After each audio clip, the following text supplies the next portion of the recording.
From the New York City area, welcome to the Badass Counseling Show, where the master badass himself, Sven Erlandson, takes you deep and gives balm for the soul, baby.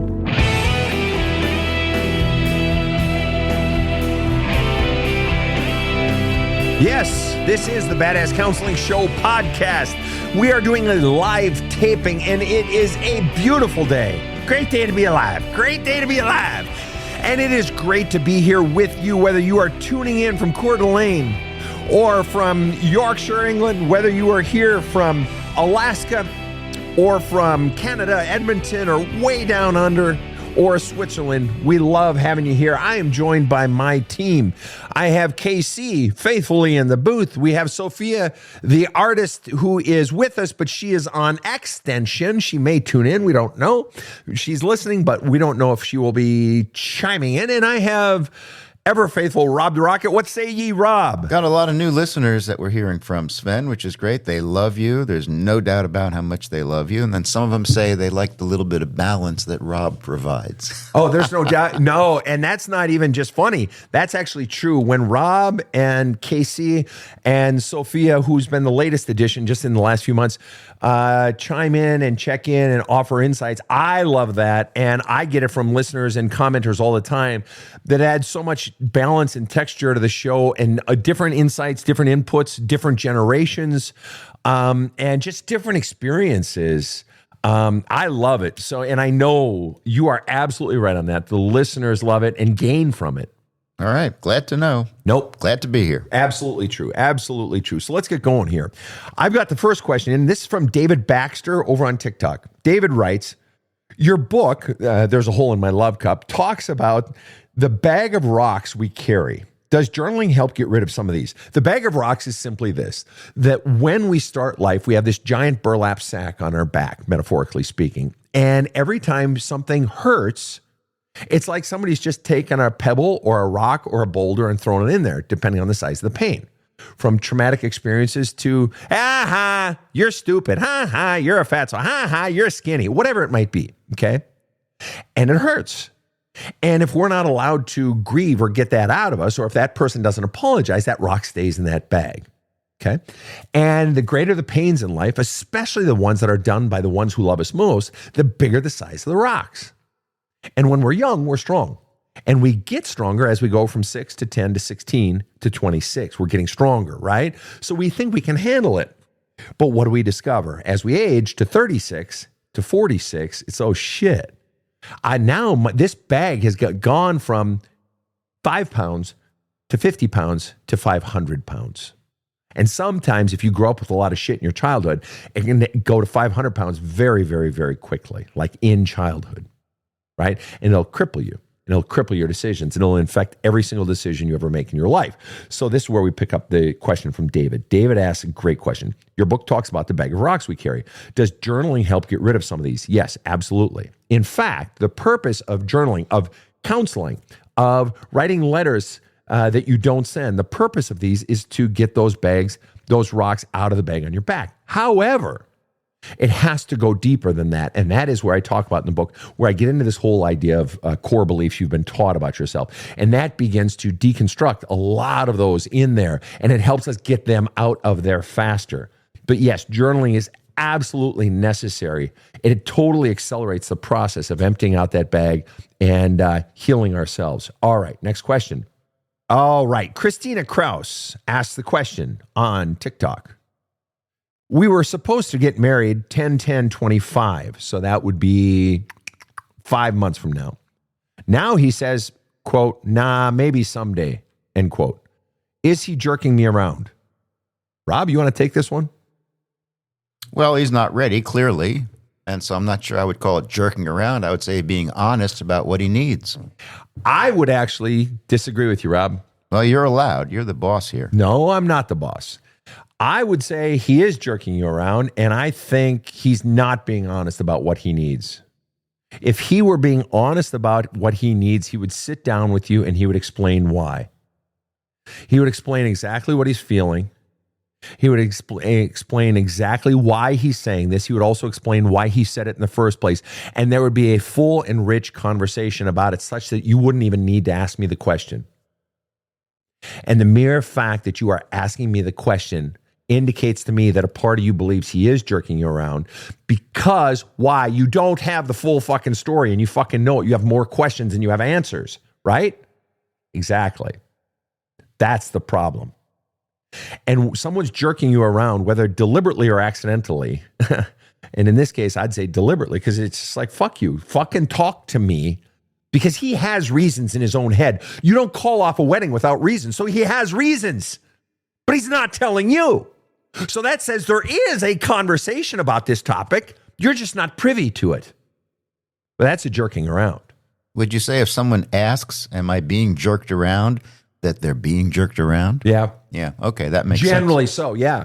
And because it feels like it. And furthermore, the mere fact that he's saying, nah, maybe later or whatever, is the fact that he even basically says, nah, like it's no big deal. It's like, are you fucking kidding me? And there's no greater conversation. He's trying to minimize the weight of it. It's like, dude, we're 5 months away from, or maybe he said it 2 months ago or whatever. It's like, really? And that's the extent of the conversation. In all honesty, this is a deceptive motherfucker here. This is a person withholding truth. And I don't mean like this person's like cheating on you or something. I mean, it could be that, but I'm not saying that. What I'm saying is there's a whole raft of information here that this person doesn't want to talk about. And it's not about ability because the conversation is there. They're having a conversation with themselves. They know what their reasons are, but they're not sharing it with you. That is not a person. And thank God, they called off the wedding. Why? Because you would have been getting in a conversation with a person who doesn't want to have hard conversations, or you would have been getting in a relationship deeper, committing to someone who doesn't want to have hard conversations. You do not, people, want to have a fucking serious relationship with someone who doesn't want to have hard conversations. So he did you a fucking favor. But now the question to you is, how much of the truth do you want? Because the real truth is staring you right in the fucking face and that you are dealing with someone who's jerking you the fuck around. They don't want to have the conversations. What would I recommend? I would recommend you go to the person and say, just tell me absolutely what is going on. I can handle it. It's going to hurt. It's going to sting. I'm going to cry, but I'll be okay. I need to know what the real reasons are. Don't be surprised if they say, it's no big deal, or I don't know. And you know what? One of the things, and I don't know anything about psychology. You guys know I'm not a psychologist. I'm a soul counselor. But one of the things that we know from child psychology is what? My mother taught child development at the graduate level. So one of the things she taught me in raising 6 kids is anytime a child says, I don't know, when you're asking like who stole the cookie from the cookie jar and they say, I don't know, they do know. They just don't want to get in trouble. Your fiance knows exactly why he doesn't want to marry you. He knows exactly why, but he doesn't want to say it for fear of sounding like a fuckstick, or he doesn't want to say it because he knows you'll do what? You'll walk away. Maybe because he hurt your feelings or maybe whatever. So he wants to keep you around. And the mere fact that you're thinking about it when he has said, no, I don't think so, says that he knows that he can basically fucking jerk you around. Or the truth is, my friend, you got to take yourself seriously enough that you would be willing to walk away from someone who doesn't want to marry you when they already said they would. Right? You got to be willing to walk away because this is not someone you want to be in a relationship with someone who would make a decision like this and not fully talk it out. That's the type of relationship you want, that even when it's a hard conversation, that they have the courage to have the conversation. Next question. Amy Clark asks the question, the natural follow-up to that. Amy Clark asks over on Facebook, well, when should you walk away? That's a great question. The answer to that is simply this. Amy, do you have the ability to read yourself? Because the answer is not outside of you. It's like when you're dating. How do you know if somebody's a narcissist or something like that? You're trying to read the other person. You've already taken your eye off the ball. You need to be reading yourself. And this is why I'm always telling you guys, you have to do the flushing out of all your pain, your fears, and the bullshit beliefs you've been taught about yourself, because that is what's blocking you from feeling, hearing, trusting your own intuition, because your own intuition is always talking.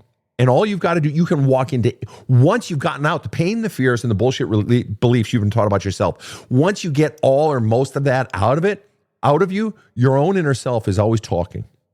It's always talking through how something feels, through something that doesn't seem right. That's your inner voice talking. So you don't need to read the other person. All you need to do is be tuned into your own self. And you'll feel when something is off, and you'll act on it when it's small. And if you act on it when it's small, guess what? It won't happen again, or you won't let it happen a second time. And if it does, you'll walk away. And you want to know why you'll do that? Because you know if I don't act on it when it's small, small things become medium things, and medium things become big things. In other words, small things become big things. Then a narcissist will manifest in your life because I've allowed it when it was small. If I don't allow it when it's small, it won't get big in my life. They may get big with somebody else, but it ain't fucking happening with me. So when should you walk away? When it doesn't feel good in my intuition. That's all. That it doesn't feel good, I call it out, they don't change. That's all. That's when you should walk away. Sven, I got a great follow-up here. Over on YouTube. Hey, we're going bingo, bunga, bongo. Let's go. Come on, Daddy-O. Woo! That's exactly it. Yes, Sven, on YouTube, Divergent Crafter says, any recommendations for those of us who are internalizers, who can look at our emotions, rationalize and internalize, but struggle to truly feel?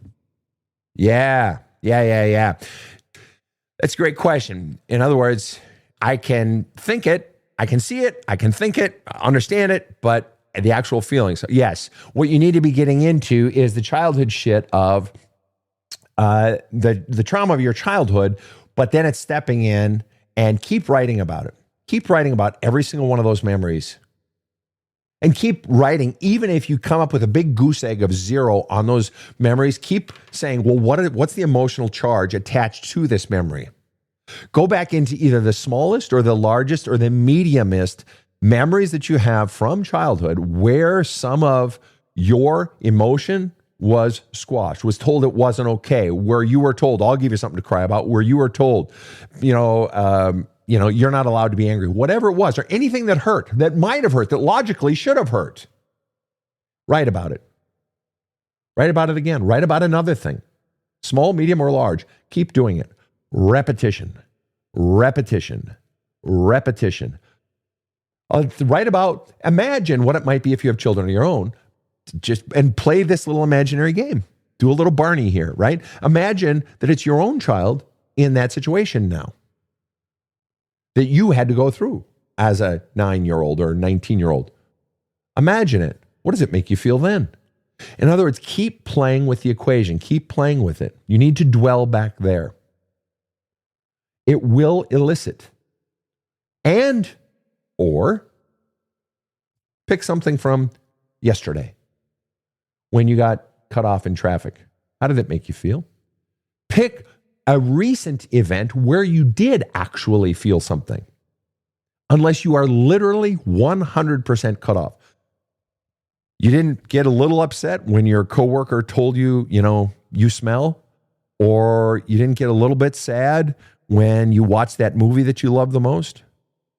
Pick one event, even recently, where you felt a feeling. And tell me if we're getting any follow-up on this, Rob. I will let you know. Yeah. Pick anything where you have felt something and start there. Whether it's yesterday or 50 years ago, start there. Because what you're fundamentally doing is you're beginning the process. It's just like going back into the gym. You start with no weight on the bar, and you lift the bar, even if it's just 10 times or 5 times. You start there. Then maybe back next time you come in the gym, you lift it 11 times. Same bar, no weight. Bit by bit, you keep doing it. What you're fundamentally doing is you're conditioning yourself to use the mechanism, conditioning your joints, your muscles, your body that, okay, I'm getting used to doing this journaling thing or this letter writing thing. And eventually you can handle a little bit more, and your soul will send up a little bit more or send up another charge. But you have to be willing to keep going into it and thinking about the injustice of it and thinking about what was done to you as a child and beginning to allow it, because you locked it down for a reason. Your locking down all that emotion was the child's defense mechanism. It was a survival technique, because if you had felt it then, it would have slain that child. It would have been too much.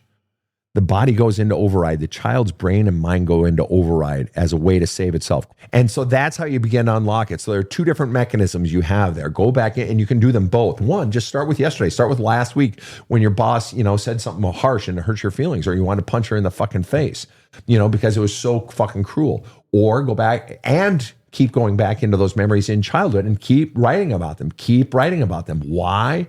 Because if you write about a traumatic event enough times, eventually it's going to unlock the feelings, and then allow yourself to sit in it. Don't distract. Don't start cleaning. Don't grab the Twinkies. Just stay in it and write about it. Even if it's just a momentary, well, this makes me feel sad. I don't like this. I hate this fucking exercise. Sven is a fucking douche. I hate this fucking exercise. I hate feeling sad. Great. Start with that.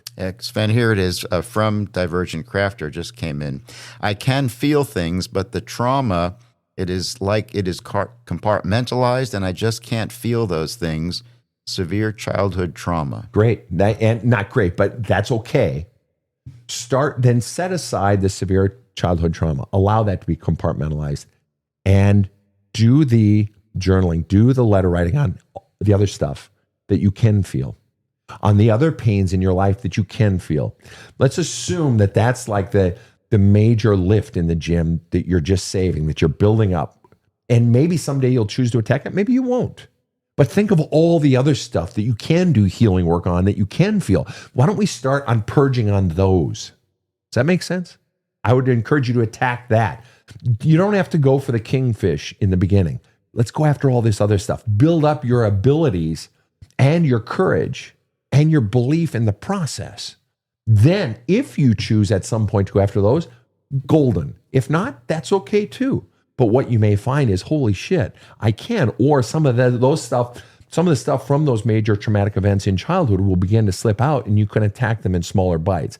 And that very often is what happens. And you begin to realize, wait a minute, I can do this shit. But again, that's just optional. Let's start with what you can do. All right, next question.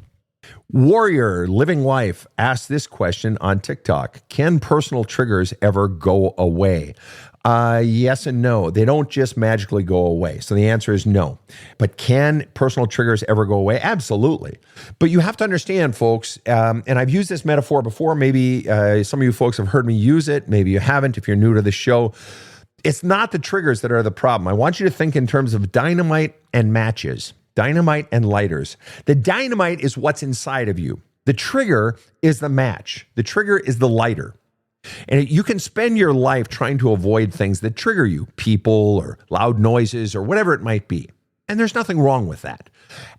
Or you can realize, wait a minute, there's something inside of me that is exploding when I encounter this trigger. What the fuck is the fucking dynamite?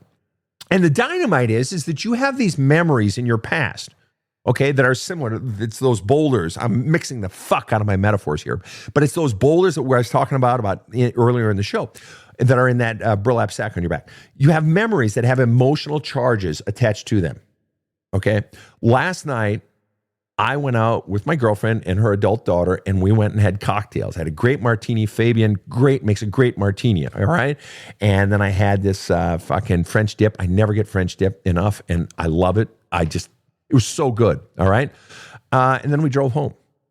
Now, I remember the drive home, but there was really nothing. I only had one martini, so I wasn't drunk or anything like that. But it was an uneventful drive home. So there's a memory with no emotional charge.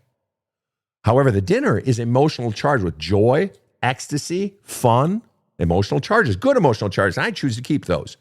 But the drive home, it's just a memory. Okay. Well, what's going on when you're getting triggered is that you have memories that have negative emotional charges attached to them. Pain, frustration, anger, betrayal, rage, hatred, all sorts of really shitty fucking emotional charges, such as, when you were beat up by those bullies in 8th grade. Okay. So you've got memories with emotional charges, and rather than being allowed to purge them and get that pain out, and no one helped you get that pain out. Or as we were talking about with Divergent up on YouTube in the last question, massive trauma that's stored inside, that got stuffed down, that no one helped her heal back then, is stuffed down. It's major memories with massive charges attached to them. Imagine a nucleus with electrons spinning around it. right? Electrically charged atoms. Well, that's what these memories with emotional charges are. And you got tons of them inside, okay? If you haven't been allowed or taught how to do the fucking healing work, which is what I'm trying to help you guys do. Okay. So when you're being triggered, it's the sticks of dynamite are all these memories that have all these fucking emotional charges. So you got all these fucking sticks of dynamite inside you. And what happens is when you encounter something that somehow, whether it looks the same, sounds the same, makes you think of that, it's a fucking match to the fuse of that stick of dynamite. It reminds me of that. And boom! And I get set off. And I get full of anxiety, or I go sad and I go into a depression, or I start to rage on people, or I start crying instantly, whatever it might be. It's that dynamite. It's that memory with those emotional charges now all being electrified. All these fucking electrical charges going off inside of me, right? And sometimes if you got massive electrical charges inside of you, massive memories with massive emotional charges attached to them, it can overpower, can short circuit the entire fucking system, right? So what does that mean? The trigger isn't the problem. It can help to avoid matches and lighters, but the dynamite is the problem. I am a ticking time bomb. I'm walking around with dynamite inside of me. The real goal is to get the fucking dynamite out of me. All right? I'm not blaming you. Okay, this isn't about victim blame or anything like that. Please, please, can we not just go down that bullshit? All right? The point is, I've got dynamite inside of me. I want happy. I'm going to get dynamite out of me. How do I do that? I go back to those memories and I begin the process of decharging them. Well, how do you do that? You begin the process of flushing out the pain, the fears, and the bullshit beliefs you've been taught about yourself. Well, how do you do that? Well, honestly, I wrote a step-by-step fucking process. It's literally 60% of my counseling method in one book. To teach you how to decharge those emotional charges, how to get those fucking rocks out of the burlap sack on your back. It's called There's a Hole in My Love Cup. All right? But until you do that, you're just going to acquire more and more fear of matches and lighters. And the amount of things that become matches and lighters are going to increase. Why? Because you're stuffing more and more shit into that burlap sack. You're acquiring more and more memories that have emotional charges attached to them. Why? Because you don't want to touch those fucking things. So you're just stuffing more and more shit in there. Yeah. All right, next question. Sven, at this point, I'd like to remind folks that in addition to these Q&A lightning rounds, every week we have a counseling episode. And we are encouraging people to write in if they'd like to be counseled on those episodes of the Badass Counseling Show. In order to do that, write a short paragraph, maybe 200, 250 words or less, of why they'd like to be on the show and be counseled by Sven. And you can email that into production@badasscounseling.com. Production@badasscounseling.com. And also we have the special group of Community Plus, which maybe you can tell the folks about. Community Plus is our subscription-based support and growth group at badasscounseling.com. We had our group, free group on Facebook called Badass Counseling Group. And it got so big and it continues to grow at the rate of about 1,000 people a week, sometimes even 5,000 a week. It has grown at that rate. It's crazy. Now it's at like 45,000 people or whatever, that people were begging for a more intimate group. So we made one that is capped at 1,000 people. It is for people who have read or are reading, which was the original dream for Badass Counseling Group on Facebook, who have read or are reading There's a Hole in My Love Cup, and who just wanted to level up their own healing and growth. And so it's a whole different level. It's just really committed folks. Great group. And in Community Plus, for that monthly fee, and it's not cheap, but it's not super expensive, but there's drawings every month for free counseling with me in a small group, free one-on-one counseling, but you have direct access to me every month, twice a month, in smaller lightning rounds. In these lightning rounds that we do here on the Badass Counseling Show, we'll get 20 to 25,000 people coming through in this 1 hour that we have. In Community Plus, in our lightning rounds that we have there, what we call fireside chats, at most, we'll get a few hundred. So and you can submit your questions in advance. So the odds of getting your questions answered are extraordinarily high. And you get free do-it-yourself videos. Our ones are bestsellers and all sorts of stuff. So check it out. It's Community Plus over at badasscounseling.com. This show provides soul counseling intended to entertain and inform and is not medical advice.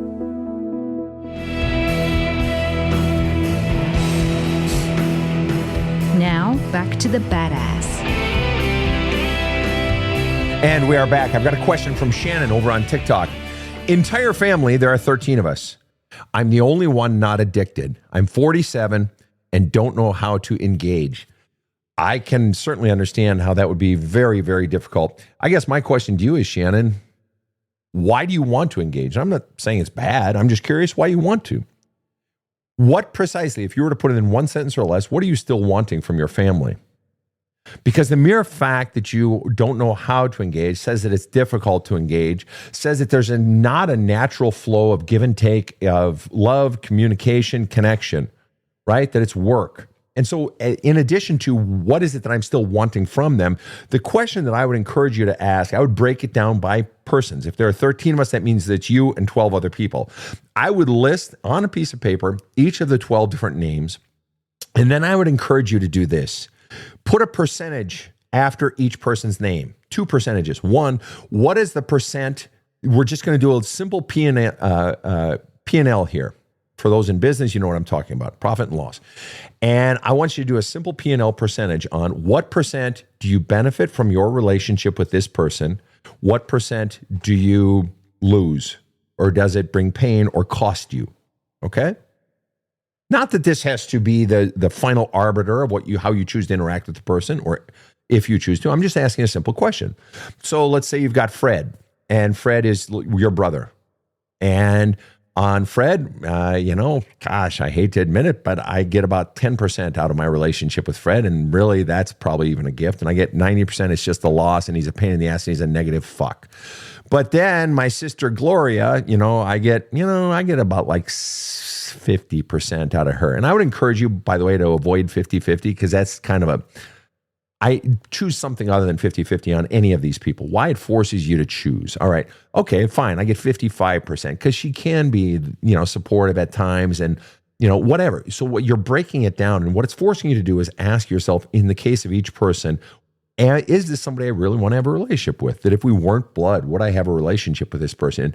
And if they are basically all addicted, then your numbers might be quite low. Then you're forced to answer the question, why are you really wanting a relationship with this person? And I'm willing to bet you're still wanting something from your family that you're not getting. And I'm willing to bet that somewhere in there, you are wanting from them something that you've never gotten. And it's likely surrounded around or orbiting around the idea of confirmation of worth. If you've got everyone in a family addicted, I guarantee there was a shortage of confirmation of worth, and you're still wanting it. And because it's been absent, others have been seeking it through some sort of transcendent experience, some sort of drug, some sort of something to take them away from the pain that they don't have confirmation of worth. And you're seeking it from the very people who don't have it of themselves. And I understand that impulse, if it is that. Now, it may not be that at all, but if it is that, you're seeking it from people who can't give it. And what you may find is that you may have to go inside and do some really ugly, hard healing in that case. And I would offer that you do. But I would encourage you to go into the book, There's a Hole in My Love Cup, because it's going to force you to go in and look at some of that stuff. But in terms of I'm 47 and I don't know how to engage, yeah, and I think you won't even begin to know how to engage until you begin to articulate specifically what it is you actually want, and also why you want it, and then also articulate what is your grand fear in all of this. All right, next question. This is a really interesting question. This is such a nuts and bolts question. I love this. Chris is a father over on Facebook and asked the question, how do I make my 9-year-old pick up after himself? I love that. All right, Chris, we're going to just take a minute here and we're going to play with that a second. We're going to play with it in a sort of ugly way, and I'm going to be devil's advocate for a minute, okay? One of the things I talk about in my book, There's a Hole in My Love Cup, is I bring up the notion that children shout loudest when feeling heard least. Shouting can come in the form of silence. Shouting can come in the form of tantrums. Shouting can come in the form of being rebellious. Shouting can come in many, many forms. And it's the desire to feel heard, to feel seen, to get attention, which is really, to get positive attention, which is really trying to get love. So what if we were to play with the notion, Chris, that you and your son, your 9-year-old son, who does not pick up after himself, What if we were to play with the idea, and it may not be this at all, Chris. I could be totally fucked in the head, all right? What if we were to play with the idea that you and your son aren't actually having a battle about picking up after himself, about neatness versus dirtiness or uncleanliness or messiness? What if the two of you are in a tete-a-tete about love? What if the real conversation is your son is saying, please, Daddy, love me more. Please give me some attention. What the fuck does a room being clean and picking up after myself and my papers from school have to do with love, Sven? I mean, please. Well, because it could be that what he's basically saying is, fuck you, old man. You want me to clean up? Yeah, and I'd like some fucking love. So how about go fuck yourself? And, oh, you want me to do this? Nah. You want to know why I'm not going to be clean up after myself, Pop? Do you want to know why? 2 reasons. Because you don't give me what I want, so why the fuck should I give you what I want? But I can't come out and say that. But I can piss you off because you're hurting me, Dad. You're hurting me. I just want some fucking love. He may not even know that's why he's doing it. But also, remember, folks, what do children want more than anything else on God's green earth? Whether you're a theist or an atheist, go with me here.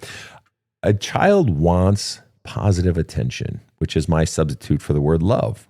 We all want positive attention, but if a person can't get positive attention, they will settle for what? Negative attention. Why would somebody want negative attention, getting yelled at or put down? Why would anybody ever want that? Because it beats the living fuck out of no attention. Why? Because no attention says you don't exist. I don't see you. So to get yelled at is at least you see me. At least I matter enough to get yelled at. So him, your son, not picking up after himself could very well be, at least when I get yelled at, Daddy sees me. Or it could be him saying, fuck you, I want more attention, please, Daddy. And underneath the fuck you, underneath anger is pain. It could be that he's saying, please just give me more love, please. And be great if it is in the love realm. If that is what we're really talking about, and I'm offering that it is what you're really talking about, thank God that you are presently only talking about cleaning up after himself. Because if that is the root problem, that problem is going to metastasize. It's going to get worse. And it's going to become grades. And it's going to become pot and boozing and fucking around and stealing shit or whatever. It will get worse. Or worse than that, the kid will become perfect. He'll make perfect decisions. He'll have perfect grades. He'll date the perfect person. He'll have perfect children, have a perfect career, all at the expense of his authentic self. All because he's just trying to get some attention from his father. So you have a chance to nip it in the bud now. What about just spending more time with your son? What about forgetting about cleaning up after himself? There's something, he is triggering the fuck out of you. And he knows he can now. He's got power over you. A 9-year-old has power over you, the power to piss you off. How about that? And what he's really saying is just give him love. What if you were to just let that go for now? And just commit to spending some more time with him or giving him more kindness, encouraging him. I don't know. Maybe it has nothing to do with love at all. Maybe it's some other issue, but without knowing the full complexity of the equation, I'm always going to bank on that it's a conversation really about love and positive attention. All right. Next question. Sort of explains why I didn't become a doctor. Why is that? Well, they kept telling me to be a doctor, be a doctor, be a doctor, but otherwise didn't get quite enough attention. So I said, no, I'm not doing that. As a fuck you? Well, I didn't think of it that way at the time, but might have been. Somewhere inside of you. Yeah. There's a bit of a rebellion. Yeah. So you want this? No, I'm not getting what I need. Wow. Yeah. That's it. That's it. Mary asked the question on TikTok. Why does my husband act like I don't exist? Well, Mary, I'm going to give you 2 answers. And I'm going to give you the very difficult first answer. Okay? And the very hard, and I'm not trying to be a jerk, okay? I say this to not you, Mary. I say it to the sort of demons inside of you. that aren't even the authentic you. It's the voices that have been in you since a long time ago. And I would respond, when you say, why does my husband act like I don't exist? I would say to those voices inside you, why do you let him treat you like you don't exist? When is it enough? When is it too much? I respond, but the other answer is this, Mary. The straight answer is this. Why do bullies bully? Bullies bully because they can. It's the only reason. They can. You are not the cause of your husband being an asshole. You are not the cause. You are not the reason. You are not. Your husband's being an asshole to you, and it hurts. But at some point, that pain has got to get so bad that you finally find your no inside of you. And unfortunately, in my book, I talk about the fuck it point. In the book, I use nicer language. I call it the screw it point. But where we reach the fuck it point, where the pain has finally gotten so bad that all of a sudden I have the clarity that I didn't have yesterday. And I have the courage that I didn't have yesterday, the courage to do what I know I got to do. But he's treating you poorly because he can. He takes advantage of you, and he uses you, and he puts you down, and he hurts your feelings. And he keeps doing it because he can. And this is why I tell people that the tone of the relationship is set early. That you teach people how to treat you when it's small, and that if you aren't nipping shit in the bud when there are tiny things, that those tiny things are going to repeat. And then we've got a pattern. And tiny things become small things, become medium things, become big things. They don't start big. Somebody doesn't start by being an asshole on the very first date. No. Big things started as small things. But if I let it go and say, oh, it's no big deal, or I'm sure this person will change, or whatever, it will grow and it'll get worse. This is why it's so important to get out the pain, the fears, and the bullshit beliefs you've been taught about yourself so that you're nipping things in the bud when they are red flags. Okay? And some people say, and it's funny because I literally just made a video on this 3 days ago, that I'll be putting up probably this weekend or Monday, something like that. And it's simply this. I get people saying to me, Sven, what, something doesn't feel good? That's a red flag? That's not a red flag. A red flag is when somebody's yelling at you or hitting you or stealing from you. That's a red flag. I say, wait, somebody's hitting you and that's a red flag? Are you out of your fucking mind? No, the car is already going off the cliff. If somebody's hitting you or screaming at you or putting down your children or stealing from you, the car is already going off the cliff. The red flags were the signs 5 miles back that said road out ahead. The red flags were the signs that said slow down, 40 mile an hour speed limit, slow down, 20 mile an hour speed limit. If you think somebody's screaming at you or somebody, ignoring your family and shit like that, if you think that's the red flag, no. We're so past red flag point at that stage. Your car is already in the lake and filling up with water. If you think that's not a red flag. That's like, you're dead. It's done. Relationship's over. The red flags were years ago. And the only way you see the red flags and recognize their significance is if you've done the healing work. Because think about it. If you were raised in a home, let's say, where you had a parent that gave no love or gave, let's say even worse for some people, they gave some love, but then they also hurt you or put you down or insulted you or criticized you all the time. Guess what? Then you grew up with the belief embedded in you that love comes with pain. Oh, so then you get into your adult relationships and you have somebody who simultaneously gives you some love and hurts you. Oh, this is normal. So when they first start doing that at the beginning of the relationship, it's like, that's not even a red flag. This is just normal. You're missing red flags. Why? Because of the pain, the fears, and the bullshit beliefs you were taught about yourself at age 4 and 6 and 14. Oh, yeah. Or maybe you encounter something in an adult relationship and you realize, oh, that didn't feel so good. This is like 3 times that they don't call me back, even though they say they really like me.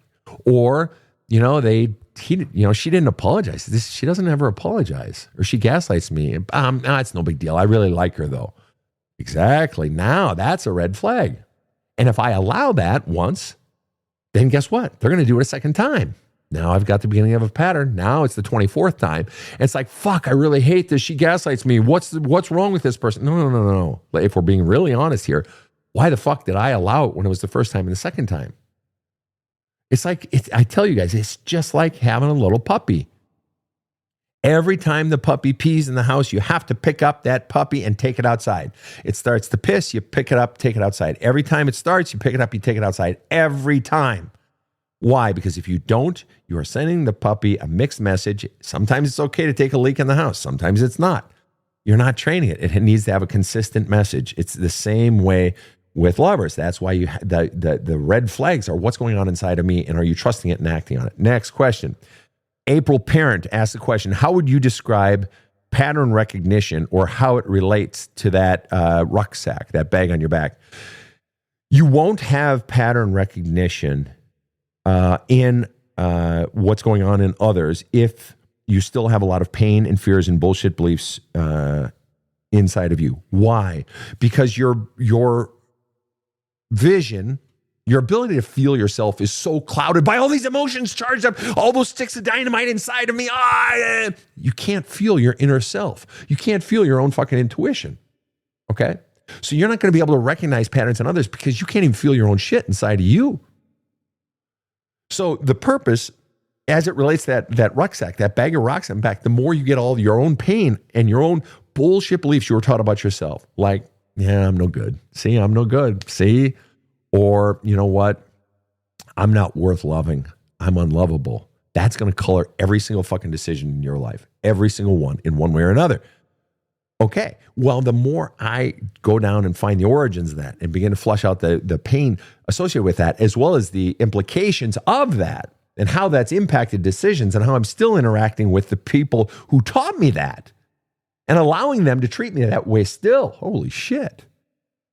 The more I'm still confirming that I'm unlovable or not worthy of love. Okay. So the more I go into that and begin to pull that apart and flush out the pain and the fears that are associated with that, I'm getting more and more of those rocks out of that burlap sack on my back. Okay. As I'm doing that, what's happening? I'm beginning to recognize more and more. People say, oh, you got to love yourself. You got to love yourself. Yeah, but what does that even fucking mean? What it really means, in large part, is we're beginning to identify and extract the messages inside of us saying precisely the opposite. That were embedded inside of us by oftentimes the ones who claimed to love us most. Now, often it's done explicitly, but very often it's done implicitly and even accidentally. And until those opposite messages come out of us, it doesn't matter how much you try to do nice things for yourself. And gratitude lists, you can't gratitude list your way out of a paper bag if you've got messages inside of you saying you suck, you're unlovable, you're unworthy, you're unwanted, you're unwantable. All the gratitude lists in the world aren't going to fucking save you, because it'll be like having one foot on the gas pedal and one foot on the brake. It's just not going to fucking work. And so what happens as you get more of that crap out of you is the pattern recognition in others is, again, you're not even reading the other person. You just feel something's off inside of you. You just feel it. Your own intuition speaks. All right. Next question. Jocelyn Nohave asked the question, and this is an interesting question. How much positive attention does a child need to be happy? That's a really great question. Let me start it off by saying this. I had a client many years ago. This client was in behind the scenes person in national politics, not a front of the scenes person, and a really upright person that I have had and still have immense respect for because we keep in touch. And man, and raised by a parent. And this man realized, and the parent that he was raised by, he tells me that he realized by about age 8 or 9 that his parent was a non-credible source. That his parent, in the vernacular, was full of shit. And the reason is because his parent, no matter what he did, he was always getting complimented. Always. And by 8 or 9, this kid realized it's just like, this is bullshit. It's like, you're just blowing smoke up my ass. It's like, I never do anything wrong. Everything is good. I'm always, I'm proud of you and good boy and all this shit. And so he grew up distrusting this parent. So I start that as my answer to you, Jocelyn. Jocelyn says, how much positive attention does a child need to be happy? Well, the way I look at it is this. Children need to be told they are good innately versus you earned it. Children need to be told when they are being scolded, and they need to be scolded. They need to be called out when they have caused harm or broken the rules. But the way you do it, the best way I've ever heard, and I've never heard a better theory, was from my own mother who raised 6 kids and taught early childhood at the graduate level. She would always say to us, Sven, you're not a bad person, you just did a bad thing. So she's simultaneously calling out the bad action, but divorcing it from the child's identity. So the children need to have the bad that they do called out. We need to learn right and wrong. And I would get scolded and I would get disciplined. Okay? On occasion, I got spanked. Okay? Children need to have their worth confirmed in what they do. They need a sense of pride. Well, that is positive attention. Good job on this. Or if it wasn't good, it would be, okay, let's look at what happened here. What could you have done better? What didn't work? What did work? Okay, now son, come over here. We actually need to tighten those bolts. You'll over tighten this one. You want to come back a quarter turn. Tighten it as tight as you can, then come back a quarter turn. You didn't come back a quarter turn. So that means that bolt is going to stick. That nut is going to stick too hard. All right. And shit like that. They want to be taught. They want to develop competence. Teaching a child is a form of negative attention and confirming when they do something well. All right. So you're feeling it out as you go. But if you're just constantly blowing smoke up the kid's ass, they're going to know that it's bullshit. All right. But that when we do scold or when we do call out a problem, it's got to be within a context of love. One of the single biggest gifts you can ever give to a child is for your child to be able to hear the word no and yet have them know they are still loved. And you don't even need to say it. It's there's a culture of love around them. They exist in a milieu of them knowing they are loved. And so they can hear no, and yeah, they may pout and gee, I'm not getting what I want, but they still know they're loved. Every day of my life, I was hugged by my mother, hugged by my father. I was given a kiss. I was told, I love you. Every morning, good morning, Sven. How are you this morning? Sun's shining. Great to see you. All right. I would be heard. They would listen. My mom was a much better listener than my dad, but they would listen. They would ask questions. Dad would talk about his day. Dad talked way too much. I heard his stories 1,000 times from the farm. But you want to know the upside of that? I'm 57 now, and I wish my mom had talked more, told me more of her stories. Because I know my dad's stories, and I still feed off those stories. And I use a lot of those stories in counseling you guys. And so where am I going with this? They need to feel heard. How many of us long to feel heard? Because when we feel heard, we feel seen. How much positive attention do children need? They need to know they're loved. Give them hugs, give them kisses, but hold them accountable. They need both. Teach them. Give them time. If you have multiple children, take time, individual time for each child. Learn each child. Find something unique to each individual. My daughter was probably 9 or 10 before I finally found something that we could do together, just us, because she had an older brother. So everything, anytime if you have 2 kids, you're always on one kid's agenda or not, or you're on the parent's agenda. So I finally had to find something, especially as a single parent. I had to find something that my daughter and I could have for just the 2 of us, where we would put her brother on our agenda, or my daughter and I would just do it. We finally found it. It finally occurred to me, wait a minute. My parents taught me how to cook. I know how to cook. I'm no master fucking cook or anything, but I know more than a fucking 9-year-old. So I taught her how to fry an egg. I taught her how to poach an egg. I taught her how to make an omelet. Taught her how to, make some of the family recipes. Today, she not only has a kind of high-level job for her age with the U.S. military, even though she's not in the military. But she has her own side baking business. She makes the most exquisite stuff. I mean, it's really incredible. She sells it during the holiday season, and she just loves it. My son, who also got on the other side, the cooking side, he smokes meats, and he's always doing the latest fucking pulled pork, fucking pork butt, this and that. It's awesome. All right. But I taught them what little I knew, and they ran with it. Right? All forms of giving love. Right. So how much positive attention is enough? It's different for each parent. But the ultimate form of love, I think, is this last one. I want to posit this in all of your heads to think about. And you've heard me tell this story, those of you who follow the show, but I'm going to tell it, and I'm going to tell it 1,000 times. My parents, us kids were in our 20s, a few in their 30s. When our parents, each of them individually, came to each of us kids individually, to the best of my knowledge, and they came and they said, and I still remember the first time my dad took me for a walk with this conversation. We had taken walks before. And each of the parents said, each of us kids, here's where I think I hurt you in the past. Things I haven't atoned for yet. Here's where I think I undermined you, where I think you wanted more from me and I let you down. X, Y, Z, A, B, C, Q, R, T, L, M, R, J, and F, and D.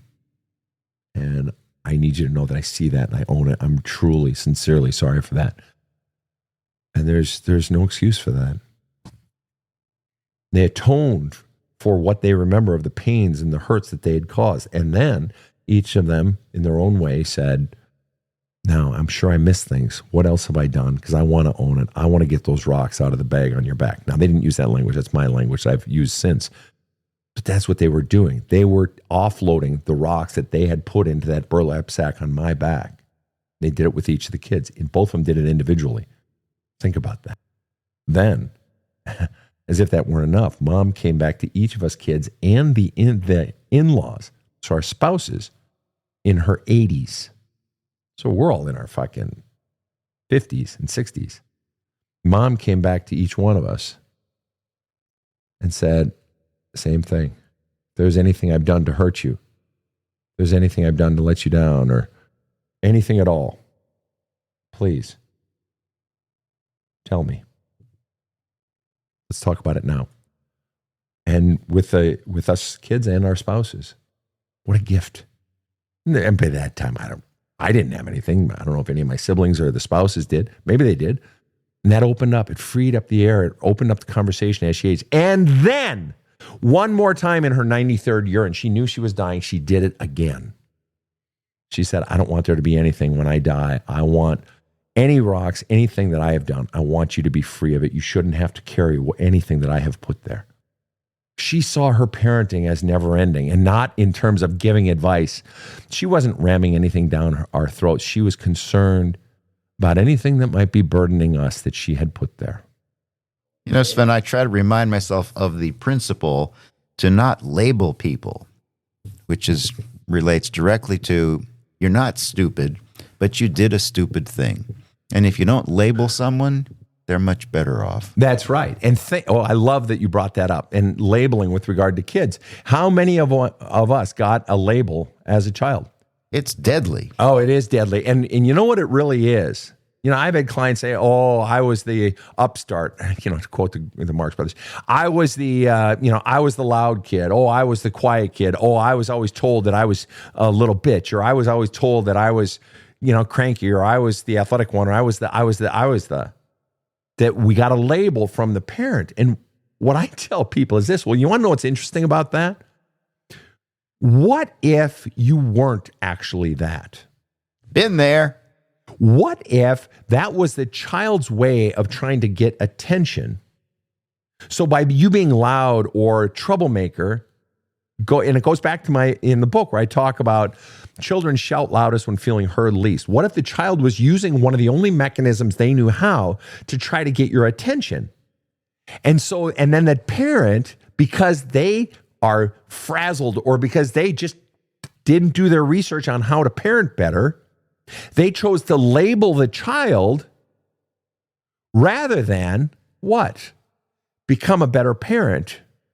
But because I have the power, I'm going to label the child. I'm going to put the child down, make the child the problem, rather than fix myself so that I can be more present and give more love and attention to the child. Because I have the power, I can just label the child the problem. I'm not the fucking problem. Fuck you. Which is why that same parent then, 30 years later, 20 years later, says to the child, I don't have anything to atone for. I don't have anything to apologize. You were the fucking problem. Look, just like I've always said, you're the cranky or you're the loud, obnoxious one. You're still loud and obnoxious. See, proof positive. I'm not the problem. Whoa. Has it occurred to you that maybe you were actually a real quiet kid innately, but you developed a mechanism to try to get attention? You've been getting it ever since by being the loud one. Or has it occurred to you that the real fault falls on the parent for not doing a better job of parenting? It was just easier to blame the kid by labeling that kid a label that was completely unfair, and it was just driven by the parent's own inability to parent. Yeah, good talk. And that's a wrap. And that is a wrap. So to all of you tuning in and helping us out with your wonderful questions, thank you so much. Wherever you might be tuning in from around the world, from Belgium to Belgrade to Japan, on behalf of my team, KC in the booth and Rob the Rocket, have a kick-ass day. The Badass Counseling Show is strictly copyrighted. No copies may be made without the express written consent of the Badass Counseling Show, LLC. The Badass Counseling Show is produced by Karen Camparelli and Robert H. Friedman. Executive producer Sven Erlandson. Original music by two-time Emmy Award-winning composer Trevor Morris. Have a kick-ass day.